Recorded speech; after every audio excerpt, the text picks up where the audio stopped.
Welcome to I Drink Your Podcast. Oh gosh, it's a real pleasure to be here. Thank you. You leave me no choice. Here comes the smolder. Wait, you like that? No, you don't like that? No, I don't like that. No, how about that? You like that? A little better. Bread makes you fat? Does this count as annoying? Just tell me what you want me to fuck! Not you, and not you. Okay, I think it's time to take off your clothes and jump me. $1 million isn't cool. You know what's cool? I drink your podcast! I drink it up! Greetings and salutations, everybody. Thanks for joining us again for another episode of I Drink Your Podcast. With me today is Emily. Hello, everyone. And we've got Brandon with us. Hey, what's up, everybody? And before we get started, I'm going to go ahead and plug for some ratings. Please give us a 5-star rating on Spotify, Apple Podcasts, Good Pods, anywhere where you are listening to your podcast. Please just give us that quick 5-star rating. It will help our podcast grow, and we will really appreciate it. Heck yeah, we will. Do it. This week we watched Despicable Me, which if you are looking to watch it also, it's available on Peacock, so you can stream it there. Do you have Peacock? I do have Peacock. Is it worth it? If you like Parks and Rec and The Office and all that stuff and don't have it on DVD, then I would suggest getting Peacock, yeah. I feel like my life is better without having the possibility of rewatching Parks and Rec and The Office a million times now. I was never an Office fan. I could never get into it. Oh, wow. Even though I know there's tons of talent in there and they've gone on and done amazing things that I really love, I just never got into The Office. It also has all of the WWE stuff. Oh, so I'm really missing out. All the pay-per-views. You really are, yeah. Speaking of Steve Carell then, Ben. Yeah. We watched a Steve Carell movie this week. We did. What do you want me to say? I already introed Despicable Me. What do you want me to do? No, I know. I think I'm drunk already, honestly, because I was going to lead that into... Fuck, I don't know where I'm going with this. I literally have had 2 sips of my drink and I feel like I'm drunk. But I was going to try to lead into a, Ben, are you drinking something Steve Carell would drink? And I completely just lost my train of thought on that. Yeah, that train derailed faster than Unstoppable. Yeah, it really did. But I'll start then because I'm drinking what I'm going to call a cookie old fashioned, like a Girl Scout cookie old fashioned. And I found the recipe on the internet and it was on a page of all these drinks that taste like Girl Scout cookies. I'm going to throw it out there. This does not taste like any Girl Scout cookie I have ever had in my life before. It just tastes like an old fashioned with a little bit of butterscotch. Maybe. I mean, I'm not complaining. I mean, it's a good old fashioned, just a little bit of sweetness, but it does not taste like a Girl Scout cookie. And I'm very upset by that. I mean, on a scale of 1 to 10, how much of an expert on Girl Scout cookies are you? Oh, probably a 9. You were never a Girl Scout, though. Fuck no, but I'm an expert on cookies. I eat them. Yeah, those cookies are basically home-baked crack. That's all they are. I think everybody in America is at least about a 8.59 on Girl Scout cookies. Like hell yeah, we are. Ben, what do you have? I've got a Minion, and I call it that because it's got banana in it. Banana. A banana drink? And it's 99 bananas, rum, and pineapple juice. It's a very tropical drink for a cold, rainy Saturday morning in April. Yeah, try moving when it's pouring. It's super fun. It would be fun if you had this drink in your hand. Maybe after. I have Sprite because this is like the first kids movie that we've actually done. Yeah. I figured I'd go the Sprite route. I love it. Beautiful. This week we did watch Despicable Me, which is at 81% on Rotten Tomatoes and made over $500 million worldwide, birthing 2 sequels and a spin-off and a prequel that's coming out later this summer. Holy shit, seriously? Mm-hmm. Yep, Minions: The Rise of Gru. It was also nominated for Best Animated Film at the BAFTAs and the Golden Globes. Our directors of Despicable Me are Pierre Coffin and Chris Renaud. This was both of their first directorial efforts, with both returning for the sequel, Despicable Me 2. Then Pierre went on to direct Despicable Me 3 and Minions, while Chris went on to do The Lorax and Secret Lives of Pets 1 and 2. So they stayed in the Illumination family even after this. They also voiced the Minions, with Pierre doing almost, I read, like 89 to 100 different Minion voices for the sequel. Wow. Stupid. I love it. Starring in this movie is Office star Steve Carell. At this point, he was riding high on that Office fame. This would have been right around season 5 or 6. But he got his first big break on the Dana Carvey show. Have either of you heard of the Dana Carvey show? I don't know what that is. I have. I don't remember what it was, though, what he did. Okay, it was like an 8-episode SNL type show that did sketch comedy. There's a really good documentary about it on Hulu that I encourage you to check out, because it had like Stephen Colbert, Steve Carell, Louis C.K., like all of these big hitters in comedy that all just kind of were part of this show that only lasted 8 episodes. It felt like everybody had like a variety show, and like because like didn't like John Leguizamo have one for a while too, like called House of Buggin'? Yeah, he did. Yeah, I think that one went 2 years, and then somebody else had one that wasn't bad either. Steve Carell also stole scenes in Bruce Almighty and Anchorman, and then after that he was in Little Miss Sunshine and the 2007 movie Dan in Real Life. So he's got some range to him that's not just comedy. I don't know. He's pretty funny in all of those movies. Is he supposed to be funny in Little Miss Sunshine, though? I was going to say, especially when he tries to kill himself. Right. Oh, God. But that, and that's, I think I said this before when we did Dan in Real Life. That's the first movie I saw him in. So every time I see him in anything funny afterwards, I'm like, why is this guy playing a funny dude? Like, he's such a better dramatic actor. Even in Dan in Real Life, there was some hints where you see him being really dramatic and doing something different. But I see him in Anchorman, I'm just like, why? Why are you acting so stupid? Why are you the way you are? Yeah, I don't get it. We'll get to some movies in the 2010s where he goes really dark with some of his characters. Exciting. Also in this movie is Miranda Cosgrove. She had her breakout role as the girl who butchers memories from School of Rock. Oh, that's why I know the voice. Yes, School of Rock was awesome. She then went on to be a Nickelodeon TV star in Drake and Josh and iCarly, both of which are shows that I absolutely love. Really? So you can scoff at them, but I really enjoy both of those. Okay.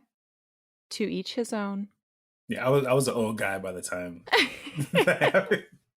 I was nice and I was late 20s by the time that stuff popped up. So last person we're going to call out extensively is Jason Segel. He started in the late 90s on high school and college age shows like Can't Hardly Wait, Dead Men on Campus, Freaks and Geeks, and Undeclared, before landing a starring role in the 2005 series that lasted for 9 seasons, How I Met Your Mother, which allowed him to jump into starring roles in movies like Forgetting Sarah Marshall and I Love You Man in the years before this one. But this movie also features the voice talents of many other people that you would have heard of. Julie Andrews. Legend. Will Arnett. Legend. I'll do it if you're not going to do it. Russell Brand. Legend. Yeah, there you go, Brandon. And Kristen Wiig, who we all like. But she is not a legend. I think Mindy's in this too. She did a voice in this too. Yeah, Mindy Kaling as well. Yeah. Yep. For Gru, being a supervillain isn't easy. We stole the Statue of Liberty, the small one from Las Vegas. He has to control Listen up, please. an army of minions, Dave. and he's about to inherit Hello? 3 small problems. You will not cry, or sneeze, or burp, or fart. No annoying sounds. Does this count as annoying? But before we really dig deep into this movie, Brandon, straight from the DVD cover, what is this movie about? Fighting for the title of world's greatest villain, Gru, along with his crew of mischievous minions, plots to pull off the craziest crime of the century, steal the moon. But when Gru enlists the help of 3 little girls, they see something in him that nobody else sees: the perfect dad. Oh, I'm gonna cry already. Oh, this movie just destroys me. Really? At the end, when they're reading the book, I just bawl. What is it that connects with you in that scene? It's just how Steve Carell's voice cracks and how we've seen him build this relationship with these kids and how he's created a welcoming home when it first started off as such a contrast of I'm just using you as a means for my own personal gain as a villain. I can't help but cry when he reads that book to them at the end. Ugh, stupid animated movies making me cry.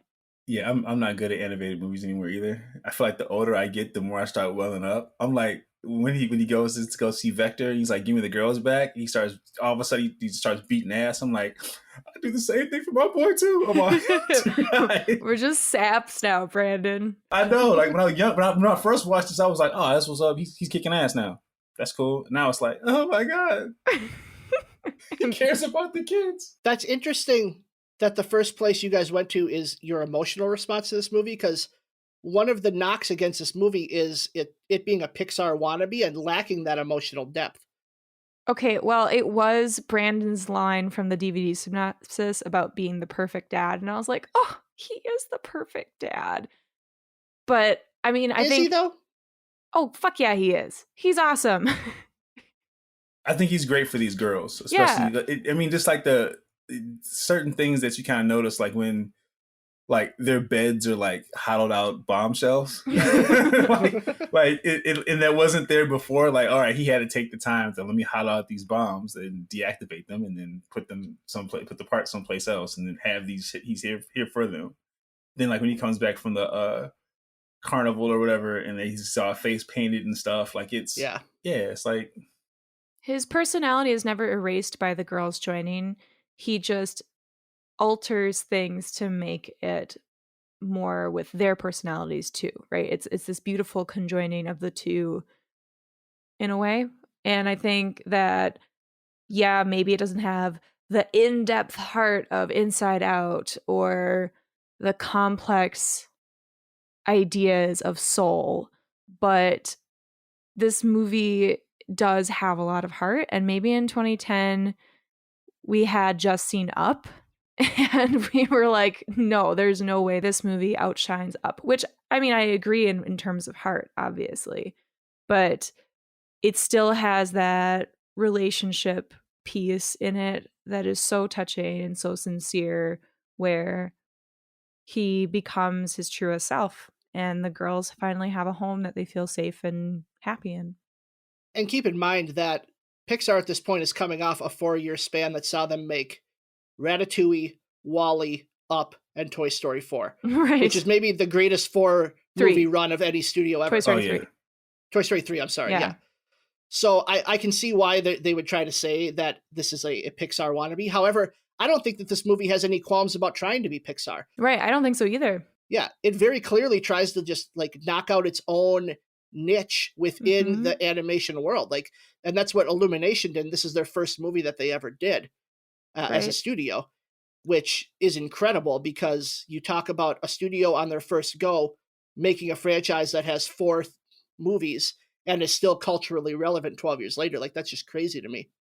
I completely agree. I think watching this movie and comparing it to DreamWorks' first movie, and I know that there are some comparisons where they like try to start their own thing, but then very quickly DreamWorks decided to poke fun at Disney, right, with Shrek. And so I feel like with Illuminations, it was a breath of fresh air where they really were just going for their own art and their own purpose. And they didn't really think, well, maybe they did, who knows? But it didn't appear for them to be trying to copy anyone or make fun of anyone. They just wanted to tell their story and be goofy and apparently run out of money, so they couldn't make Minions actually human-sized. So, yep. Oh, that's the reason why? Can you imagine? They were supposed to be like humans, but can you imagine if they just kept the Minions, but like kept them that tall? They just all look like dildos. Oh my. Well, DreamWorks' first couple movies were really trying to be an adult alternative to Disney movies, because Disney at that time was making more children's movies. Right. And then DreamWorks wanted to make more adult ones. That's why they came out with things like Ants and Prince of Egypt and that type of stuff. Road to El Dorado. And then both Disney and DreamWorks started to go a little more adult. And then you have Illumination come in where it's just like, we're going to appeal to children. And like, we're going to be bright and colorful and have all our characters look kind of funny. Perfect But for Wesley. It's for kids. Absolutely. Wesley, I bet, loves Illumination movies. You're right. This movie does appeal to kids, but I think it also appeals to adults in a charming, whimsical way that I didn't really expect. I think I saw this in theaters. I'm almost sure I saw this in theaters, and I was expecting it to be just terrible. But right from the start, you get something you don't expect with the pyramids, and then you get a villain that, you know, he was just like a regular old asshole to everyone, and it was just funny to me. Yeah, dude's got he's got the zip up cardigan. He walks through. He's like the guy who like invented male joggers because he's got joggers on the whole time with those boots. But even I think the thing that kind of got me with it was like the fact that like the Neptunes are doing the soundtrack. So that's like Pharrell and I forgot the other two guys' names. So like when the trailer first came on, when they first did this, it was like, oh, you listen to the beat, like this is a pretty dope ass beat in the background. Like, what is this trailer like? And then you find out that he like did the whole soundtrack. I was like, oh, okay, this might be worth showing up just to see what they kind of do with this kids movie. Ben, you had talked to me earlier about how this whole villain concept was very similar to Megamind, and then you convinced me to watch Megamind. Now, Brandon, have you seen Megamind before? No, I've seen parts of it. I haven't seen it. So but you understand like why Ben would make me watch this movie? A little bit, maybe. I didn't see a lot of it, though. Okay. Megamind came out in 2010 also. And Brandon, I was maybe an hour away from texting you, telling you to watch Megamind because we were going to make this a double feature episode. Oh. Okay. Because we haven't even mentioned this. It's our 100th episode, everybody. Surprise! Oh. We did it! We're still here. Wesley's still alive. Everything's great. But yes, this movie had a lot in common with Megamind. It came out the same year. Both were released by Universal, and both had plots centered around supervillains basically becoming good. And Emily, you watched Megamind because I told you to. Yeah. What did you think of Megamind? It was the opposite of what I wanted it to be. Mm-hmm. I didn't think that it was clever. I didn't think that it used the animation to its benefit. I didn't think the story was cohesive enough. I felt like the voice actors fell flat. Like, I love Tina Fey's voice. I think Jonah Hill is perfectly recognizable and it's fine. And I think Will Ferrell did a great job, but they fell flat compared to this movie. But even when I wasn't comparing them, I just wasn't as interested. And I think that there was a good underlying story that could have happened, but the tropes that they were trying to poke fun at weren't landing properly, and the story itself was too narrative driven and took too long. Like, it was an 1.5-hour movie and it felt like 2.5 hours to me. That's pretty long too. And so I guess I felt like it came to this point of, it's not adult enough to be adult. It's not child enough to be child. It just is kind of in the middle where they're appealing to a place that doesn't balance well. Like, they try to explain too much. You don't have to look much further than the first 5 minutes if you're comparing Despicable Me and Megamind, because if you watch the first 5 minutes of each movie and you say that you like Megamind more, I would think you're crazy. Because the first 5 minutes of Megamind is all done through narration. And it's just this awkward, long scene where they're trying to establish who these characters are. And then Despicable Me steps in. And the first 5 minutes of Despicable Me is maybe awesome. One of my favorite opening scenes of any animated movie of this century. Like, maybe Shrek is up there also for introducing characters so efficiently. But my God, like, you introduce us to this world through this kid flying through the air with the airplane, which is my favorite visual in the entire movie. Oh, man. Hilarious. And then you cut to the newscaster to give us like the quick narration of there are villains in this world. And then we get introduced to Gru, and we don't even hear Gru necessarily speak. We just see him be bad. And it's that showing, not telling that makes this opening so much better than Megamind.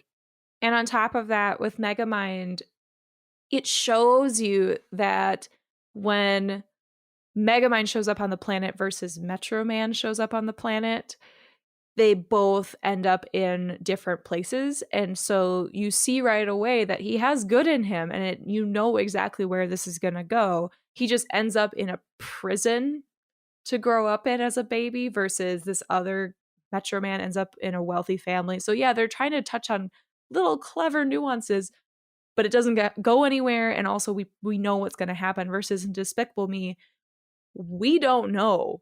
We are not aware of how anything's connected in the beginning. And so that's what makes it kind of fun as things are being revealed to you of how he's actually going to use these three girls to help him steal the moon. Yeah, not even just that. And I've watched this from I've watched the whole movie a long time ago, and I watched parts of it when it comes on. I forgot that like Vector and the bank that he goes to, that's his dad. Mhm. I completely forgot about I that. did So too. that's even a whole nother layer to why he was like, no, you can't have the loan. And I'm like, damn, like he's gotta. Then I wrote down someplace. I was like, dude, like even villains have to go get a loan from the bank to fund their evil deeds. I was like, he like nothing's changed. He definitely got shot down for the loan. But like even that whole part of it, I completely forgot about. Kind of adds a few more layers onto it's an animated film that just mostly there's a lot of adult stuff in it. It feels like like that whole loan's like no 10-year-old's gonna know you have to go get a loan to get stuff financed. But now they do because they watch Despicable Me and they know that they can't just do anything for free. And most importantly, they know what a vector is now. I know. It's something with magnitude and direction. That's There amazing. you go. Teaching as we're watching. There you go. See, it's exactly the type of stuff that we all like. Teaching. Yeah, that's right. Should we bring up the small, yellow, obvious cultural phenomenon? I think we have to. I mean, think we do have to address them. otherwise the boomers that listen to our show will not be happy. I mean, Minions, they are huge still. And even if you scroll through any 50 to 60-year-old's Facebook, there's going to be the Minions saying things like, I remember when I used to have to walk uphill to school both ways. And it's like, what the fuck That's are a we thing. doing? Minion memes from boomers is definitely a thing. Oh, really? My God. Please look them up. Yes. I just might. Okay, well that definitely confused the shit out of me and kind of took the wind out of my sails because I was really excited to talk about these Minions, and now I'm like, oh God, how are these people using these charming little yellow things? Not in the way they're intended to be used, that's for sure, because they are adorable in this movie, and their goofy little gibberish language is just so cute, and the shenanigans they get into. I don't know, and I haven't seen Minions, the sequel, the one that's standalone, that just focuses I haven't on them. either. I can't imagine it holds weight for an entire length of a movie. Brandon, have you seen it? I probably maybe like 10-15 minutes of it. But I was Okay. Titan was kind of halfway watching it, so I was watching a little bit. But Okay. Like they're one of those things that I think work in small doses as secondary characters, but trying to build a narrative around them, I just don't know how that would go. And who knows? Maybe we'll watch Minions later on in this run and Hopefully get an answer. Hopefully, right? I think the reason why they work well in those small doses is because the Minions are so reminiscent of Looney Tunes with how the scenarios play out. And no one gets hurt either. You know, it's all about visual comedy rather than the clever dialogue that we expect from more movies like film. And since they have their own language, obviously the visual gags are going to be more important. They're going to play pranks on each other and have gags. And I love that they're so curious and childlike, but at the same time, there are no big consequences. So when they do something not mean-spirited, nothing's ever mean-spirited or selfish. They do something to see what's going to happen or because they're kind of being silly. No one gets hurt.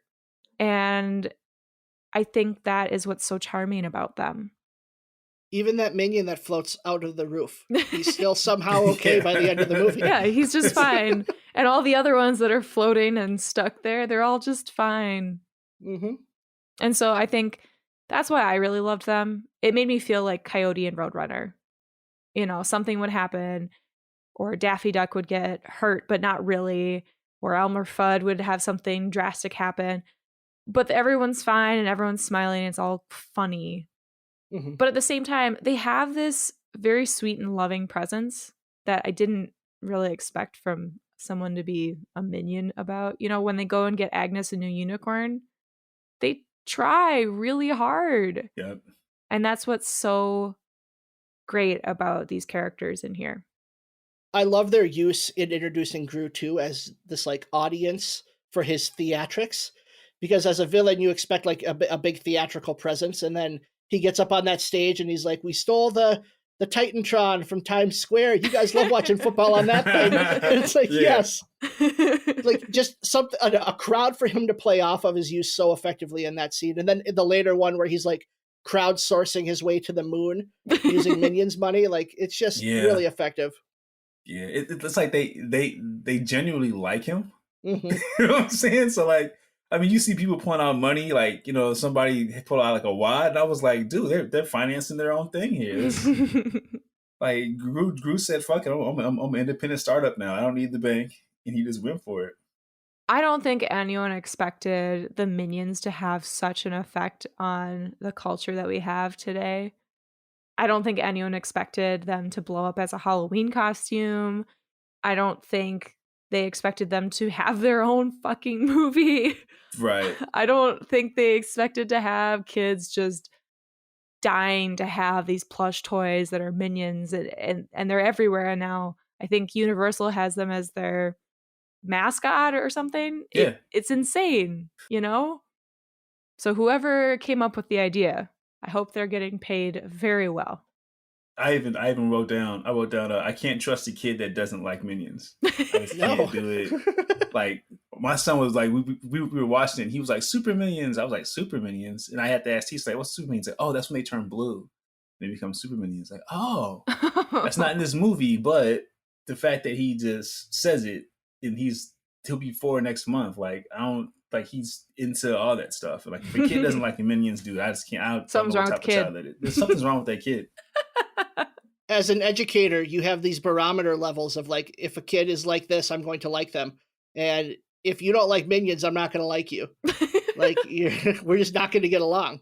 Right. It's sad, but educators are like that. It's 100% true. like, oh, this kid's weird. He doesn't really watch Minions like that. I'm not. See, I usually latch on to the weird kids, but not liking Minions doesn't feel like a weird thing. That feels like just like counterculture. Like, I'm too cool for Minions. Yeah, that's like not liking Mickey Mouse when you're like 6. You know what I'm saying? Yeah. Like, if you don't like Mickey Mouse, like, dude, what is wrong with you? Like, there was one kid, he was like, yeah, man, I don't really get into superhero movies. I'm like, dude, like, you're in 6th grade. Like, what do you do? Ben, would you like to talk more about this movie? I think we should. And we talked about the creator of the Minions, and that lends itself to my winner, who is whoever that created the Minions is definitely the winner of this movie. Because you created something that has stood the test of time and that people still use and would recognize on sight, almost regardless of age. Anyone from 2 to 100, if they see a Minion, they're going to know what it is. Mm-hmm. That is a great pick for the winner. Brandon, do you have a winner? So let me backtrack. Are the kids? They're not related, right? They're just 3 separate kids. No, they're sisters. They are sisters. Okay. I mean, I guess we don't. Are we ever told they never explicitly? say. They don't explicitly say that, but I think we can assume. At least that's what I assumed. I assumed the same thing. Because I kind of figured that they all came in at around the same time, and then like she's like the older girl that kind of took care of them, and so it feels like they became a family inside the orphanage. Oh, that's actually really sweet. That's how, because I mean they all look very different. That's like, true. There's no subtle differences. They're like completely looking different looking kids. I feel like if they weren't related, they would have called attention to that, because I think that would have spoken more to the message of this movie about like creating your own family. Mm-hmm. So I feel like if that was the case, that they would have actually like mentioned that, because that then adds to the themes. But I guess I had never stopped and considered that they weren't sisters by birth. I mean, even though that would kind of make it a little bit better if you kind of came to that conclusion, like if they created a family, then they're adopting. Mm-hmm. So it's not necessarily like they're being adopted; they're adopting a dad into their Oh my god, I'm gonna cry. So it kind of feels like that. Like, yeah, because I mean that's kind of how it felt. Like even like the kids, even what we mentioned earlier, they did kind of feel like they fit instantly. Like she's just like the girl with like the hat. She's just got like she has like a full cannon in her hand with like a straight like infrared beam pointed at him, and I was like, dude, she Margot and is it Margot? Edith and Agnes, right? Those are the three names. Yeah, from oldest to Edith youngest. is the one in the pink. Got it. Okay. Okay. No, Agnes is the youngest. Sorry, Edith is the middle. Yeah. That's the one with the hat. Edith is the hat. Yes. Edith's the hat. Okay. Yeah, I don't know. It just felt like they just kind of just once they got in there, there was like, okay, this is our dad, and then they went with it, and like they were playing with like semi-automatic weapons and you know what I'm saying, like lasers and stuff like that, and it didn't feel like it was a problem. And then even at the when they were like trying to finance the whole rocket to the moon, like they were the first person to give up the coin. Like, hey, we're down for the cause. Now I think I wrote that down someplace too. Like, yo, like everybody rides for Groot. I think it's like the kids for me. The kids and like the writing. Like my wife every once in a while will say she's just so fluffy I'm going to die. Yeah. The kids are fantastic. You're absolutely right. Like the ooh stuffed crust. that gets said here too. Anytime I walk into a bathroom that has a toilet smaller than I expected, I yell, "Curse you, tiny toilet!" or those urinals that they have in like elementary schools that are like way too low to the floor for an adult man to use. Super low. I'm like, man, you have to really aim for that. Like, you gotta really gotta start concentrating in there. Yeah, you gotta do squat exercises just to warm up. Yeah, you know what I'm saying? Hamstrings just dying because you gotta hold that squat. Emily, what was your winner? I have a bit of a weird one, but the person that convinced Julie Andrews to be a part of this project, she is not someone I expected to be Gru's mom at all. I don't think I realized it was her until this time watching it. I think I've seen this movie a grand total of 3 times now. And I think in general, I loved the casting. I thought that the voice acting in general was probably one of my favorite parts of the movie. But Julie Andrews did not want to do this part until someone actually convinced her to do it. And I just want to say mad props to whoever that was, because she fucking crushed it. She was hilarious. Just hearing her voice and be like, oh, that's Mary Poppins. And, that's shit. I can't remember Sound of Music, but you know what I'm talking about. I just think that was not what I expected. And it was delightful to have her be in the film. She has my second favorite line of the movie, where Gru says to her, "Hey, Mom, someday I'll go to the moon, too." And the mom goes, "I'm afraid that's not possible, son. NASA's not sending monkeys anymore." I wrote that down. Yep. I wrote that down. Love that line. Just the way she delivers everything is just so good. And you're right, Brandon. The writing is excellent. Those lines are so fun. Like other good stuff. Every small moment in my mind of this movie, you had these silly comedic moments for almost every second, and most of them are not expected. Like, for example, you didn't expect Julie Andrews to call her son a monkey. Right. The part when we see the newscaster over and over again, like what the hell is his, I don't think he has a name, but the news guy, they keep doing these really dramatic cuts for things. Yep. And you don't expect to see that, but you're like, yes, I love this. And, you get the pyramid disguise at Vector's. And yeah. Yo, honestly, I think the first time I saw that, I did not pay attention to that. And I'm looking at it now, it's like, he just painted the fucking, he painted the whole thing. Like, who does not notice this? Right. And those things are just nonstop. You catch them, but they go by so fast. Then there's another one. And I think that is a really wonderful part of this movie. In addition to that script, also, you have the parts, and it's my 2 favorite scenes in the movie, and both of them are him reading the stories to the child. Oh, the 2 of children. them? Yeah. I love that first scene where he's reading Sleepy Kittens, and she's like, "Pretty please, will you read it?" And he's like, "The physical appearance of the please makes no difference." Like, I love how literally he talks to the children, because that's how I always talk to my daughter too. Like, I was very matter of fact with her. Or his commentary as he's reading the book, he's like, "This is literature?" Like, right. so good. I got written down. Wow, this is garbage. And then he says, when they asked for like the same book at the end, he says that book was accidentally destroyed maliciously. Yeah, that's right. I was through when he said that. I was laughing so hard off of that. I'm like, this is a really good movie. And then, did you guys notice that like they have other movie stuff in this? Like they have like the whole head in like the bed. Yes, part. the head in the bed from Godfather. Oh yeah. Yes. And then like Gru's ship looks like Boba Fett's. Mm-hmm. Did you notice that? It kind of had a Boba Fett look to it. Yeah, they're supposed to. I think they use Star Wars sound effects in this movie for a lot of the lasers. Yeah. And the Wilhelm scream, of course. I feel like everybody uses that, like shoehorns that into something. I still like it in this movie.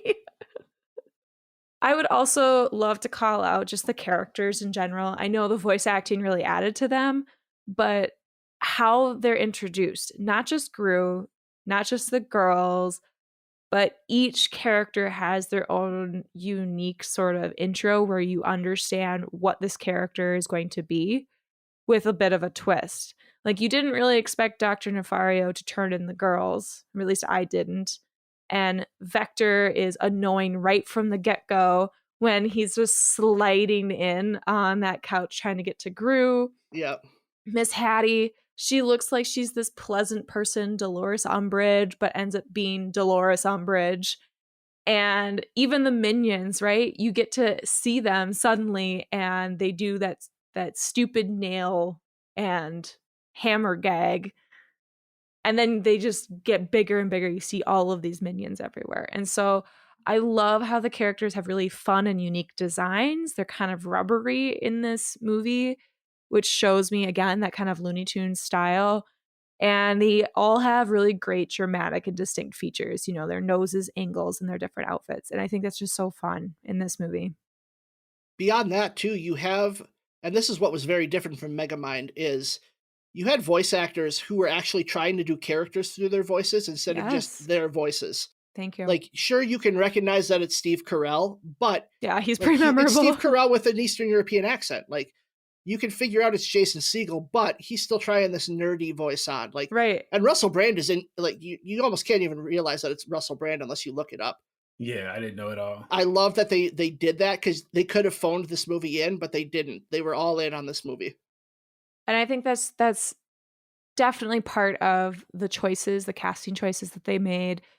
They really wanted comedic improvisation. Like that was what they really wanted for this. And they had such wonderful people on this crew and on this cast to have that happen. You know, I'm assuming that a lot of the writing was there, but who knows? A lot of the improvisation probably happened on the spot too. I hope to God that my favorite line of the movie was improvised. And it's, you have a face como un burro. Yeah. He's like, you don't speak Spanish, do you? And she's like, no. Do I look like I would? Which, for a long time, I just started learning Spanish, by the way. You know, woo, good job, Emily. But I definitely thought burro was butter. Okay. And so I was like, oh yeah, butterface. That makes sense. He called her a butterface? Yeah. But no, it's a donkey, I guess. Yes, it is a donkey. Let's move on to the bad.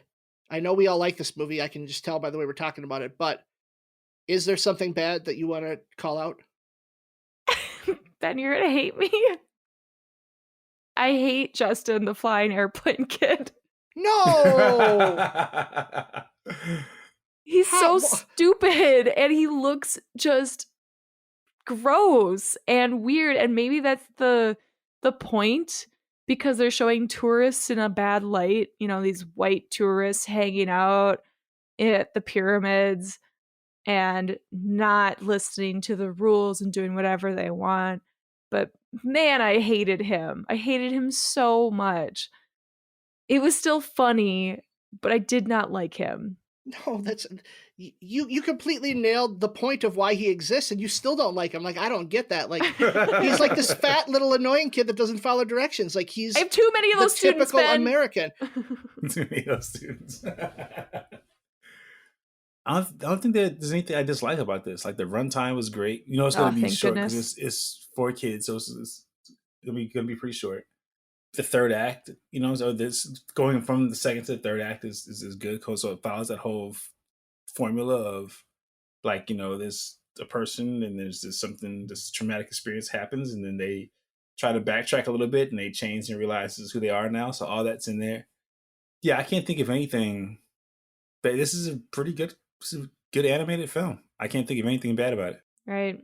And Ben discounts my opinion on this one. So I'm assuming Ben has no bad of this movie. So my only real, and it's not even a bad, it's just, we've seen this type of story where like a surrogate father accepts his role as like a dad so many times before on screen. We have. It's just not. Oh yeah, there's like tons of 80s and 90s movies that are all about like a guy who shouldn't be a dad taking. I mean, The Game Plan. It's the same story as The Game Plan. But he is a dad. But he's accepting that role, and that's what I'm saying. Like, and he should, because he is her dad. Sorry, continue. I get what you're saying. Isn't this kind of like it's like the villain version of Annie? I loved that line too. If I were to get adopted by a bald guy, it'd be more like Annie. Fucking funny. So that's basically what it. I mean, it works. And it's not 2-3 hours long. There's no, and it's not that I don't like seeing me in animated films. I do, but like this is kind of like straight to the point. Yo, I'm a villain. I'm going to use these kids. I'm going to drop them off at the amusement park. I'm going to leave him. That's going to be it. And then he kind of all of a sudden he starts having fun with them. And it's like, I think it's good. I can't think of anything bad about it. I would have liked to see the main character of Gru be a female. I think that would have been a unique spin on it. We don't see that many of these like a motherly villain taking on these young girls. I think would have been at least a unique spin on the take, because it's almost always a dad accepting the responsibility of being a parent. True.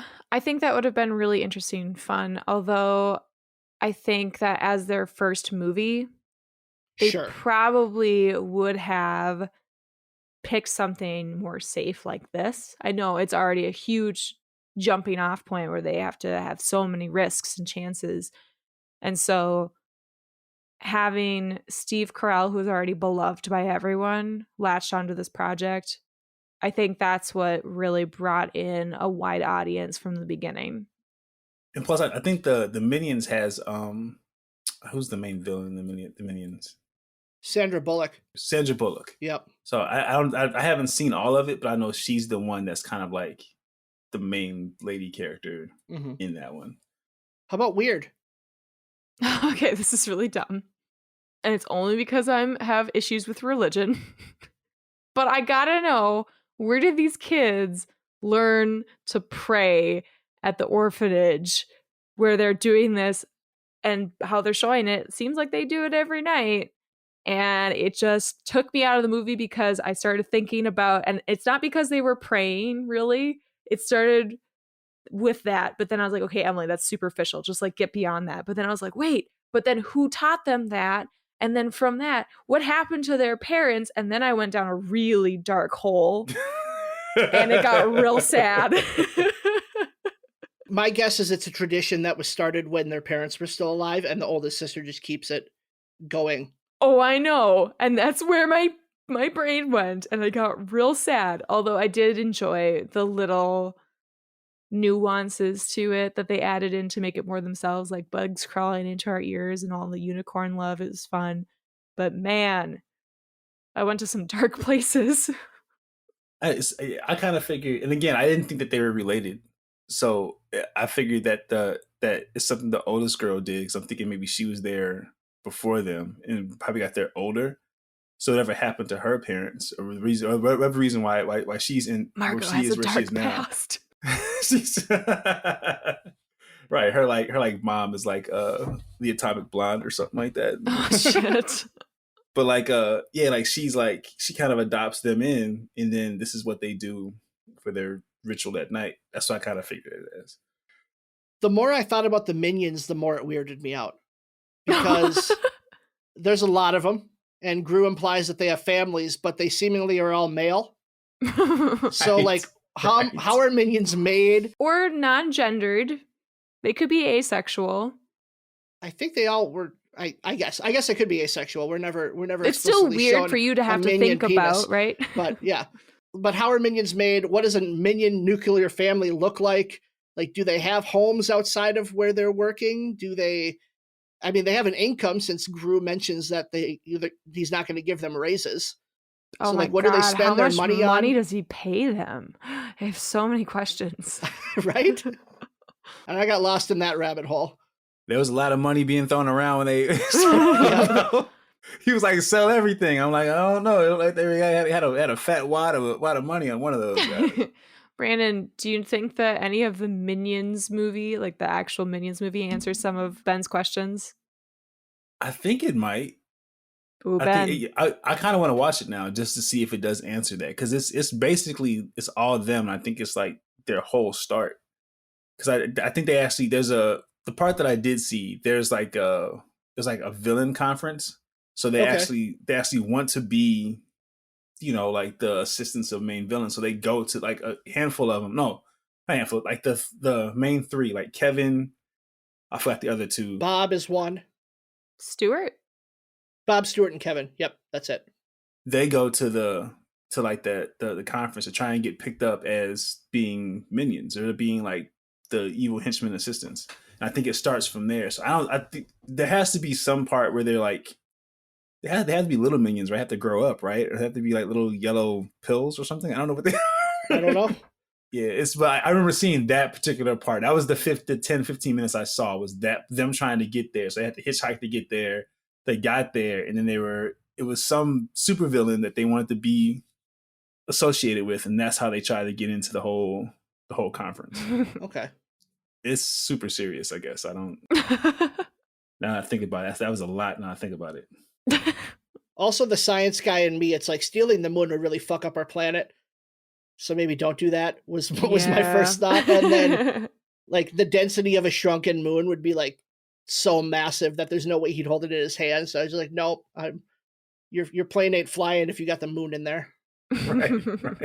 Let's put a cork in this thing. Emily, final thoughts on Despicable Me? Filled with charm and humor. I can't wait to watch it again. Brandon. If you have little kids, this is like a starter film for kids. This has to be so. If you have 5, this has to be in the top 5 someplace. Fun for all ages, and definitely a recommend. And honestly, I never wanted to watch Minions, but now after watching this one again, it's like I kind of want to watch all of them, and just keep going and see what adventures they go to, and then probably go see the movie this summer. I remember really liking the second one. I also saw that in theaters. Okay. That was the one with like the luchador wrestler as the villain, wasn't it? I don't remember that. I just remember that Kristen Wiig came back as the love interest. Oh, yeah. This Miss Hattie just losing a lot of weight? Is it the same person? No, it's not. But she is a different character. And I can't remember. She's like a secret spy society something or other. I think that's when the super minions show up. Yeah, because they're purple or something like that. Yeah. Something. Yep. I remember it's the I think I saw some of the second one. I think I saw all the third one because it's a guy from like the 80s with like the big hair. He's in that one, and he's like moonwalking around. He's like, I watched that one all the way through. That one was hilarious. I definitely saw Despicable Me 3 in theaters because I'll do anything to support those South Park guys. And Trey Parker as the villain, like, absolutely, I'm in. What's your favorite idea? Mine is being creative. How do you get the idea? I just tried to think creatively. Okay, guys. I have some questions for you. Ooh. You ready? Okay. Yeah. You may have to put a little thought into these, but I think you'll be fine. Okay? The first one, you don't need to put a lot of thought into, though. The other two, you do. Ben, I'm so happy you brought up the tiny toilet because this is where the inspiration came from. You both suddenly get a shrink ray. What is the first thing you'd want to shrink for the fun of it? Every other man's penis on the planet. Every other? Every other, not mine. Just every other. I mean, it doesn't last forever, we know, but... Well, that's fine. It's a good I'll prank. have 24 hours where I'll rule the world. That's what I want to shrink. Oh, wait. Ben, I thought you meant like every other, as in like every other. Like this person, yes. This person, no. This No. person, yes. This person, no. That's what I thought I meant at first, and then he said he want, and then I was like, okay, no, he's not except talking for about you. I honestly want to shrink Shaquille O'Neal down to like 5'6". Yeah. Just because like I've one of the last games I watched with him like in person, he was so massive. I'm like, there's no way this guy fits in a regular vehicle. I think it'd be nice for him to just fit in a regular car for a few times, and I have to like take the back seats out of like a coupe or something, just to have him be regular for like maybe buy regular shoes. God damn it, Brandon, that's so funny. That would be mine. Even shrinking him down to 5'6", he'd still be 500 pounds at 5'6", which is something I just want to see. I want to see a very dense little Shaquille O'Neal. Okay, you ready for number 2? Let's do it. All right, you both are villains. You've shrunken things, right? We're villains. Your next big villainous plan, what is it? Give me any details you can come up with, or the thing you want to steal, whatever that villainous plan is. I want to steal the letter H out of the alphabet. I want to change the alphabet to 25 letters and make everyone have to adapt to not using the letter H. Is there a reason for the letter H? Yeah, I play a lot of Wordle, and H always fucks me up. Because it's like a letter that's used a lot, but it's not like my first go-to letter, so I'm just kind of pissed at H right now. What would you do with the letter H? You take it out of the alphabet, and then you just keep it for yourself? I'd sit in on it like a chair.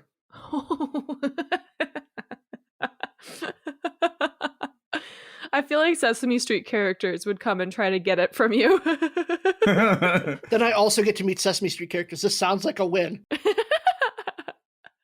I don't know if this is as villainous as I think it should be eradicated from the face of the earth. You ever had brown swagger before?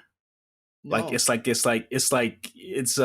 grandfather used to eat it. He used to eat it on crackers and cheese and stuff. And it's the most disgusting thing in the world. Like whatever that pate of meat and other things needs to be eradicated. That stuff is absolutely disgusting. Like that's what I would get rid of. So even at your most villainous, you're doing a service for everyone but your grandfather. There's going to be people that aren't going to like me, but at the same time, I can live with that. That's what I can live with. It's like brown swagger, and then you ever had? It's similar to liverwurst. I'm just going to throw that out there. Okay. It's just smoked instead. Okay. It is absolutely disgusting. That does sound awful. But people like it, so I can deal with that faction of people coming after me. But I think everybody else would actually have liked me for that. Stuff is terrible. That'd be my one villainous act, I think. Okay. I love it. Number 3. This is going to be great. I'm very excited. So obviously you knew where this was going, right? Because Vector and Gru had their rivalry. So Ben and Brandon, how do you sabotage your co-host's plan? How are you preventing them from completing their villainous goal? I mean, the easiest way is to just start mass producing this stuff to the point where Brandon, like, it's spread across the continent. So I get people hooked on it, almost like a drug. I have Harry Styles and BTS. They spokesperson it so that everybody starts eating it, so that you piss off even more people, and then they revolt against you and prevent you from getting rid of it. All right. For me, we would just adopt the Spanish, the way the Spanish people say J. Just throw it into the. We would just adopt that. Because now, like, you know, Jeff is F.A., right? Is like, so we would just adopt the J, that put a little symbol on it, and then now we have H's. Oh my God, Brandon, that's so fucking funny. That's amazing. That's amazing. Absolutely amazing. Fuck you, Ben. Now let's all agree to never be creative again. Let's play a quick game before we go. And this game is called Despicable Ben. Shall we play a game? I despise guessing games. This great game. Makes you think and it helps your memory. Let the games begin. So you both are going to get to play, and Brandon has the easier job of the two of you. Of course he does. So I'm going to give you 9 items that were actually stolen by other people. And Brandon, you need to tell me if I think this was something valuable enough and worthy of my time and effort to steal myself. Do I have to explain why it is, or just say it? That's a great question. The explaining why is Emily's job. Oh, okay. Fuck. So I have written down a reasoning for why I would or would not steal this. Brandon has to tell me if I would or would not steal it. Emily has to give the reasoning that I came up with. So she's got a mind meld with me. So I got one more question. Is this some of the stuff, so is this real stuff that has been stolen before? This is real stuff that has been stolen before. Yep. The Declaration of Independence. So I almost put that in. Yes. Okay, but I didn't. Okay, so here we go. The first one, an emperor penguin. Yes. I would not steal an emperor penguin. Emily, Really? why would I not steal it? Because they poop all the time. Oh, I'll give half point. And it's because I wouldn't want to take care of it. Okay, Brandon, the lamppost from Singing in the Rain. I would say yes. That's correct. Emily, why would I steal that? Because you want to tap dance your way through puddles using the lamppost. Half point, theater prop. Absolutely. Okay, next one. Brandon, a bridge. Just a Any generally bridge? Someone stole a bridge. No. I would steal a bridge. Emily, why would I steal a bridge? So you could be a troll under it and demand money from the people that cross your bridge. Oh, that's a really good answer, but it's not correct. Damn it. The answer is scrap metal. Oh my God. Time out, sidebar. So like a part of the stuff that we would do for construction, my dad and I, when we actually like gut out houses, we would take some of that scrap to go some places. You don't, depending on what the price of iron or like tin or like stuff is, you would not get that much depending on what it's made out of. A bridge weighs tons. But like it's, yeah, but it feels like it take more money to haul it and break it down the haul. Okay, never mind. Go ahead. I'm sorry. It was just that's where I went. That's fair. Okay, the next one, an authentic NASA rocket engine. Yes. I would. Emily, why would I take it? So you could fly to school and fly away from school without dealing with rush hour. Ooh, that is almost the opposite of what I had. Damn it. So I can leave this place. That is the answer. Okay, Brandon, a ton of sand, a literal ton of sand. No. That is correct. Emily, why would I not steal that? Because you hate sand. What do I hate about it? It's coarse and rough and gets everywhere. Yes! Spot on! The next one, Brandon, a condom machine.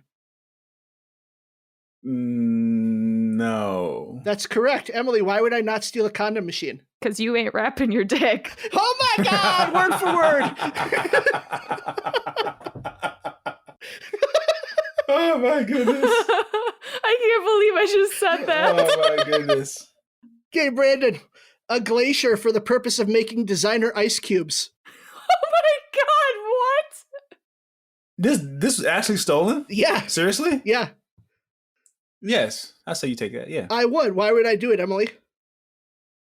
Because you want to make money off of designer ice cubes? Absolutely. Rich people buy dumb shit. You're right. Okay, 2 more. Brandon, the brain of Albert Einstein. How do you steal the brain of Albert Einstein? How is that even possible? You do the autopsy and take it with you. Well, I guess if you're that person, I'm thinking that a person that does the autopsy is actually like on the level, not going to be a thief of. Most people who do body autopsies aren't. Oh, okay. No, I don't know that. I would say no. That's correct. Emily, why would I not steal Albert Einstein's brain? They're gross and squishy. Brains, ew. Not quite. I just wouldn't know what to do with it, you know? Brandon, Napoleon's penis. No. I would. Why would I steal it, Emily? Oh my God. I can't believe you would steal Napoleon's penis. It was actually stolen, seriously. Yes, yes. Oh my God. So you can do double penetration? I don't know. Yeah, because I know exactly what to do with it. Are you serious? Does that count? Yeah, sure. You both win. Actually, nobody really wins from that game. Dope. Not you, Brandon, not you, Emily, and certainly not our listeners. Oh, God. Who steals a brain, though, and a penis? That's disgusting. Both of them were stolen by the guys who did the autopsy. Wow. Really? Yeah. Next week, we will be joined by Kyle from Kyle and Nick on Film and Almighty Goatman Reviews to discuss 127 Hours, which I have never seen before, and the ending was definitely spoiled by Matt, so... Oh, that's too bad. I was going to give you some clues. Do you still want clues? Or do you feel like you know enough? I think I know enough. Okay. My clues were GoPro, Franco, and oh no. Before we go, Emily, in your best Minion impression, end the episode by saying, I drink your podcast, I drink it up. I saw you put this in the notes. I know you did. And you know what I did? What did you do? I looked up the language. No, of you didn't. Minions. There's a language? There is. No. Kavatu podcast? Kavapika. Are you serious? Literally. There's a little... Oh, that's amazing. Literally, that's it. That is amazing. They have a language. Is Minion on Duolingo? I don't think so, but I'll look it up. But there's Minion translators all over the internet, and I found 3, and they all said the same thing, so I'm trusting it. That is amazing.